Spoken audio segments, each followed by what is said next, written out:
अस्सलाम वालेकुम friends, I hope you are doing well. So ये जो है हम स्टार्ट करने लगे हैं a text book of biology for grade second year.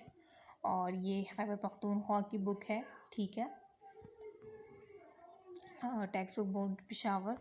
So start करते हैं इसको। फर्स्ट इसमें जो चैप्टर मेंशन है और यूनिट 4 रेस्पायरेशन, ठीक है। सो लेट्स सी रेस्पायरेशन में फर्स्ट इनकी जो इनके की कॉन्सेप्ट यहाँ पे दिए गए हैं 14.1 में प्रॉपर्टीज़ ऑफ रेस्पायरेटरी सरफेस है, ठीक है। 14.2 में ह्यूमन रेस्पायरेटरी सिस्टम है, पूरा सिस्टम डिटेल में।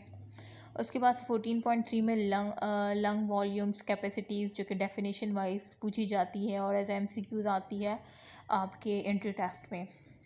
14.4 देखें, कंट्रोल ऑफ ब्रीथिंग, जो हमारा जो ब्रीथिंग सिस्टम है, सो उसको किस तरह से हम इसका कंट्रोल पढ़ेंगे, वो इसमें पढ़ेंगे। 14.5 में है mechanism of transport of gases, जो मैकेनिज़्म है ट्रांसपोर्ट ऑफ गैसेस का, ठीक है, जैसे कार्बन डाइऑक्साइड और ऑक्सीजन का थ्रू ब्लड हमारी पूरी बॉडी में होता है। सो वो इसमें हम पढ़ेंगे, वो मैकेनिज़्म कि किस तरह से होता है, क्या इफ़ेक्ट होते हैं, ठीक है।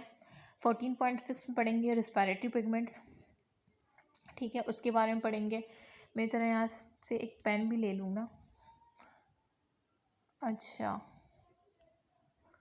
सो 14 पिगमेंट के बारे में पढ़ेंगे, जैसे हेमोग्लोबिन का जो है रेड कलर होता है, इस तरह से मायोग्लोबिन का कौन सा होता है, ये सब हम इसमें पढ़ेंगे। 14.7 देखें रेस्पायरेटरी डिसऑर्डर पढ़ेंगे फिर। So let's start. देखें respiration, energy is the most important requirement of life, you know, ठीक है, कि एनर्जी जो है बहुत ही इम्पॉर्टेंट रिक्वायरमेंट है हमारी ज़िंदगी के लिए। ऑल सिस्टम रिक्वायर एनर्जी, हमारी जो तमाम सिस्टम है ना, चाहे वो लंग का सिस्टम है, हमारा हार्ट सिस्टम है, हमारा किडनी सिस्टम है, everything on the everything of system in our body, उनको क्या रिक्वायरमेंट होती है, एनर्जी की रिक्वायरमेंट होती है। So all system require energy to work, ठीक है, काम करने के लिए उनको एनर्जी की नीड होती है, ठीक है। The various process carried out by body, हमारे मतलब बहुत से प्रोसेसेस होते हैं बॉडी के थ्रू, ठीक है। सो उसके लिए एनर्जी की नीड होती है, सच एज मूवमेंट, हम जब चलते हैं, या हमारी जो ग्रोथ है, ठीक है। अब 6 साल का बच्चा 12 साल के बच्चे में फ़र्क है, तो वो किस तरह से ग्रोथ हुई है, ठीक है। ग्रोथ जो हुई है, इस ग्रोथ के लिए भी एनर्जी की रिक्वायरमेंट है। रिप्रोडक्शन, जो हम रिप्रोड्यूस करते हैं, ह्यूमन बींग्स जो रिप्रोड्यूस करते हैं, सो हर सिस्टम के लिए एनर्जी की रिक्वायरमेंट है, ठीक है।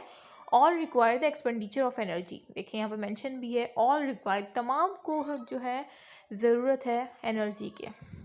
इन animals this energy can be obtain only from the food they eat, ये कह रहे हैं कि एनिमल्स में जो है ये एनर्जी हासिल होती है, ऑब्टेन होती है ओनली फ्रॉम, कहाँ से, सिर्फ बस सिर्फ फूड से हासिल होती है जो वो खाते हैं। In the process of cellular respiration this food, और जब फिर प्रोसेस जो होता है ना, जैसे कि वो ईट कर लेते हैं एनिमल्स ना, फिर उसके बाद जो सेलुलर रेस्पायरेशन होता है, जो प्रोसेस हमने पढ़ा है सेलुलर रेस्पायरेशन का, this food energy is made available for the body activities, फिर ये जो फूड है ना, ये एनर्जी, इसके ज़रिए एनर्जी अवेलेबल होती है बॉडी की जो एक्टिविटीज़ होती है उसके लिए, ठीक है। Aerobic respiration involve the use of oxygen, ये तो आपको पता होगा, जो एरोबिक रेस्पायरेशन होती है उसमें इन्वॉल्वमेंट होती है ऑक्सीजन की, and the production of carbon dioxide, और उसके नतीजे में जो है प्रोडक्शन होती है किसकी, कार्बन डाइऑक्साइड की, ठीक है। यू नो कि एरोबिक रेस्पायरेशन किससे कहते हैं, क्या होता है, उसमें किस चीज़ की इन्वॉल्वमेंट होती है, कौन सी चीज़ यूज़ होती है ऑक्सीजन, प्रोडक्शन होती है कार्बन डाइऑक्साइड की। Oxygen enter into animals body, जो ऑक्सीजन यूज़ होती है ना, वो ऑक्सीजन एंटर होती है किसके बॉडी में, एनिमल्स बॉडी में, फ्रॉम एयर, कहाँ से, फॉर एग्जांपल जैसे हम सांस लेते हैं, तो हम जब सांस लेते हैं तो हम जो ऑक्सीजन को इन करते हैं और कार्बन डाइऑक्साइड को हम बाहर निकालते हैं, मीन आउट करते हैं, ठीक है। सो ये यही कह रहे हैं कि ऑक्सीजन जो है एनिमल्स की बॉडी में इंटर होती है, कहाँ से इंटर होती है, फ्रॉम एयर, ठीक है, इन्वायरमेंट में जो हमारी एयर प्रेजेंट है वहाँ से। या फॉर एग्जांपल हम तो मतलब ज़मीन पे भी पानी और डेजर्ट है ना, सो इस तरह से यही कह रहे हैं कि वो एनिमल जो कि लैंड पे रहते हैं, ठीक है, और जो वाटर के अंदर रहते हैं, तो वो जो है अपनी ऑक्सीजन वाटर से लेंगे। फॉर एग्जांपल हम एयर से लेंगे, और जो मैरीन एनिमल्स हैं, ठीक है, वो वाटर से लेंगे ऑक्सीजन सराउंडिंग इट, जो उनके सराउंडिंग में होंगी, ठीक है। In the less complex animal the oxygen is absorb over the entire exposed surface of the body. ये कह रहे हैं कि जो लेस कॉम्प्लेक्स एनिमल्स होंगे ना, वो ऑक्सीजन को एब्जॉर्ब करेंगे, ठीक है। किस तरह से? जो उनकी जो इंटायर एक्सपोज सरफेस होगी ना बॉडी की, वो पूरी मतलब पूरी की पूरी इस काबिल होगी कि वो ऑक्सीजन को एब्जॉर्ब कर सके। इन हायर एनिमल, ये लेस कॉम्प्लेक्स एनिमल्स की बात हो रही थी। In higher animals there are special respiratory organ, जबकि हायर एनिमल्स में जो है स्पेशल रेस्पिरेटरी ऑर्गन होते हैं। मैंने आपको कहा कि लेस कॉम्प्लेक्स में ये होता है कि उनकी पूरी बॉडी जो है वर्कआउट करती है, एक्सपोज होती है, सरफेस ऑफ द बॉडी जो है उनकी वो एब्जॉर्ब करती है ऑक्सीजन की। जबकि हायर एनिमल्स की अगर हम बात करें, जैसे हम हो गए, तो उनमें स्पेशल रेस्पिरेटरी ऑर्गन होते हैं। जैसे हम में जो है लंग्स हैं, फिश में गिल्स होते हैं, एज गिल्स और लंग्स, ठीक है। Excess carbon dioxide is usually eliminated from the same organ. यही कह रहे हैं कि जो एक्सेस कार्बन डाइऑक्साइड होती है ना, वो क्या होती है, यूजुअली एलिमिनेट होती है। कहाँ से? From the same organ. Mean same organ का मतलब यहाँ से ये है क्योंकि उन्होंने आपको इससे फर्स्ट लाइन जो मैंने आपको बताया कि इन हायर एनिमल्स में स्पेशल रेस्पिरेटरी ऑर्गन होता है। फॉर एग्जांपल ह्यूमन बींग्स, हमारे पास क्या होते हैं? लंग्स होते हैं, फिश के पास गिल्स होते हैं। सो ये यही कह रहे हैं कि इस कार्बन डाइऑक्साइड इस एलिमिनेट होती है इनसे, ठीक है। ऑक्सीजन ये इन यूज़ करते हैं और कार्बन डाइऑक्साइड इनसे क्या होती है? एलिमिनेट होती है। सो ये बेसिक इंट्रोडक्शन था जिसे मैंने 6 मिनट लगा दिए, क्योंकि ये ऐसा इंट्रोडक्शन था कि काफ़ी बेसिक था और मुझे पढ़ाने की नीड पड़ रही थी। सॉरी, क्यों हाईलाइट हो गया? I don't know. अच्छा, 14.1 प्रॉपर्टीज़ ऑफ रेस्पिरेटरी सरफेसेस, ठीक है। अब ये तो बेसिक इंट्रोडक्शन था रिस्पायरेशन का। रिस्पायरेशन रिस्पायरेशन हम क्यों करते हैं, क्या किस तरह से, हायर लेस कॉम्प्लेक्स की सब हमने पढ़ लिया। अब हम पढ़ेंगे वो जो आगे 14.1 हमारा था प्रॉपर्टीज ऑफ रेस्पिरेटरी सरफेस, उसको कवर करेंगे। The area wear gaseous exchange with the environment, जो एरिया होता है ना जहाँ पे गैसियस एक्सचेंज होती है एनवायरनमेंट के साथ ना, actually take place is called the respiratory surface. उसे हम क्या कहते हैं? रेस्पिरेटरी सरफेस कहते हैं।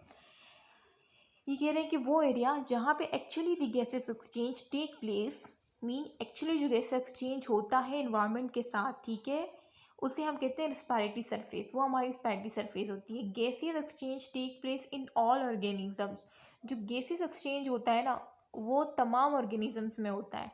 Bye physical process of diffusion, ये कह रहे हैं जो गैसियस एक्सचेंज होता है ना, वो तमाम ऑर्गेनिजम्स में होता है, और ये प्रोसेस के ज़रिए होता है, फिजिकल प्रोसेस होता है। डिफ्यूजन, डिफ्यूजन की डेफिनेशन आपने याद की होगी, आई थिंक 9 से ही याद 9 में आई थिंक है या नहीं, लेकिन फर्स्ट ईयर में जब आपने एफएससी के आपने एग्ज़ाम्स दिए होंगे थ्योरेटिकल, तो उसमें डिफ्यूजन की डेफिनेशन तो मस्त पूछी जाती है।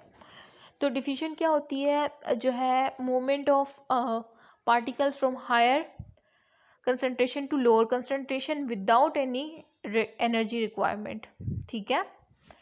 सो उसे डिफ्यूजन कहते हैं। तो वो यही कह रहे हैं कि गैस एक्सचेंज का जो प्रोसेस होता है ये फिजिकल प्रोसेस के थ्रू होता है, जो कि डिफ्यूजन होता है। तो अब आप सोचें इससे एमसीक्यूज किस तरह से आ सकता है। अब आप वो बच्चे जिन्होंने ये ना बिल्कुल एक रट्टाफिकेशन बस रीड आउट किया होगा, उन्होंने बेसिक चीज़ें नहीं समझी होगी, तो वो तो ये एमसीक्यूज़ नहीं कर पाएंगे। अब आप खुद ही सोचें इससे आखिर क्या एमसीक्यूज़ आएगा। ये तो बिल्कुल सिंपल लाइन है बेटा, सिंपल लाइन में वर्ड्स तो देखें। तो इसमें एमसीक्यूज़ ये आ सकता है कि diffusion is a chemical process या फिजिकल प्रोसेस, और दो ऑप्शन कोई और दी जाए, बोथ एंड बी नन। तो आप अगर आपने ये केपीके की बुक को रीड आउट किया होगा, क्योंकि ये सिन की बुक में ये नहीं लिखा हुआ कि फिजिकल प्रोसेस ये केमिकल प्रोसेस है। वैसे अगर नहीं भी लिखा हो तो बंदे का एक माइंड होता है, एक सोच सकता है कि आया ये फिजिकल प्रोसेस है not chemical. So physical process है डिफ्यूजन, ठीक है। और ये भी आ सकता है गैसिफिकेशन कौन से प्रोसेस के एक्सचेंज किस प्रोसेस के थ्रू होता है, so diffusion. For effective diffusion the respiratory surface must have the following properties. ये कह रहे हैं फॉर इफेक्टिव डिफ्यूजन, यानी बहुत ज़्यादा इफेक्टिव डिफ्यूजन करवाने के लिए रेस्पिरेटरी सरफेस की जो है ना ये प्रॉपर्टीज़ होना लाजमी है। अब कौन सी प्रॉपर्टीज़ होना लाजमी है, किसके लिए, इफेक्टिव डिफ्यूजन के लिए, ठीक है। और आपको पता है कि डिफ्यूजन किस कौन सा प्रोसेस है, किस वजह से होता है, किस लिए होता है, everything is explain in this video from the start, ठीक है। सो फर्स्ट देखिए, it must be permeable so that gases can pass through it. ये कह रहे हैं कि वो परमेबल होनी चाहिए वो मेम्ब्रेन, ठीक है, मतलब जिस मेम्ब्रेन के थ्रू गैसेस चेंज हो रहा है ना। और प्रोसेस कौन सा इन्वॉल्व हो रहा है, डिफ्यूजन। मैं बार बार एक चीज़ को दोहरा रही हूँ बिकॉज ऑफ यू, आप लोग के लिए, ठीक है, ताकि आप लोग के माइंड में जब बार बार किसी चीज़ को आप लोग सुनते हैं या देखते हैं तो वो चीज़ आहिस्ता आहिस्ता आपके लॉन्ग टर्म मेमोरी में शिफ्ट होना स्टार्ट हो जाती है। Being a science student, I hope कि आप लोग जानते हो, ठीक है। It must be permeable so that gases can pass through it. अगर वो परमेबल होगी, खुद ही सोचे, अगर वो परमेबल होगी तो गैसेस क्या होंगी, इजीली पास आउट होंगी, है ना। सेकंड देखिए, it must be thin for efficient diffusion. और ये कह रहे कि उसको जो है ना थिन भी होना चाहिए, उस सरफेस को। थिन मीन पतला, किसके लिए, एफिशिएंट डिफ्यूजन, क्योंकि जब थिन होगी ना वो सरफेस तो उसके थ्रू एफिशिएंट डिफ्यूजन होगी, ठीक है। Because diffusion is only efficient over distance of 1 millimetre और लेस। क्यों, अब आप लोग सोचें ये लोग क्यों कह रहे हैं कि उस सरफेस को थिन होना चाहिए फॉर एफिशिएंट डिफ्यूजन, क्योंकि डिफ्यूजन एक ऐसा प्रोसेस है जो कि एफिशिएंट होता है आवर डिस्टेंस ऑफ 1 मिलीमीटर और लेस। मीन अगर डिस्टेंस जो है 1 मिलीमीटर हो या उससे कम का हो, देन डिफ्यूजन जो है वो क्या होगी, एफिशिएंट होगी, ठीक है। डिफ्यूजन एफिशिएंट होगी जब अगर डिस्टेंस जो है ना उस सरफेस का वो 1 मिलीमीटर या उससे कम का हो। इसी वजह से हम कह रहे हैं कि सरफेस को थिन होना चाहिए फॉर एफिशिएंट डिफ्यूजन। सो ये एज एमसीक्यूज आ सकता है कि फॉर डिफ्यूजन प्रोसेस जो है is only efficient over distance. ये डिस्टेंस पूछा जा सकता है एमसीक्यूज में। सो आई होप कि आप लोगों ने यहाँ से जो है पिक कर लिया होगा। थर्ड पॉइंट देखें, it should possess a large surface area. और ये कह रहे हैं कि जो है ना वो जो सरफेस है जहाँ से गैसेस एक्सचेंज हो रहा है वो लार्ज सरफेस एरिया होना चाहिए उसका, ठीक है। So that sufficient amount of gases are able to be exchange according to the organism need. So फिर क्या होगा, जब लार्ज सरफेस होगा तो ज़्यादा गैसेस एक्सचेंज होगा, है ना। कम होगा तो कम, अगर सरफेस एरिया कम होगा तो कम गैसेस एक्सचेंज होगा। अगर बहुत ज़्यादा सरफेस एरिया हो गया तो क्या होगा, गैस एक्सचेंज ज़्यादा होगा, ठीक है। फोर्थ देखें, it should possess a good blood supply. Fourth ये है कि उस सरफेस को जो है ना गुड ब्लड सप्लाई भी होना चाहिए। मीन ब्लड सप्लाई जो है वो अच्छा होना चाहिए, ठीक है। ये भी ऐसा एमसीक्यूज आ सकता है गुड ब्लड सप्लाई का। ये आई थिंक पंजाब बुक में, उसमें सिंध में नहीं लिखा हुआ। फिर देखें, there should be a good ventilation mechanism. और वहाँ पे क्या होना चाहिए, गुड वेंटिलेशन मैकेनिज़्म होना चाहिए to maintain a steep diffusion. किसको मेंटेन करने के लिए, स्टीप डिफ्यूजन को मेंटेन करने के लिए वेंटिलेशन मैकेनिज़्म होना चाहिए, गुड वेंटिलेशन मैकेनिज़्म, ठीक है। To maintain a steep diffusion gradient across the respiratory surface. Mean उस रेस्पिरेटरी सरफेस के अक्रॉस जो है अक्रॉस जो है अच्छा मेंटेन होना चाहिए। स्टीप डिफ्यूजन जो होता है, आई थिंक आप लोग समझ गए कि फिफ्थ एमसीक्यूज क्या कहा जा रहा है कि गुड वेंटिलेशन मैकेनिज्म होना चाहिए, ठीक है, ताकि मेंटेन किया जा सके steep diffusion gradient across the respiratory surface.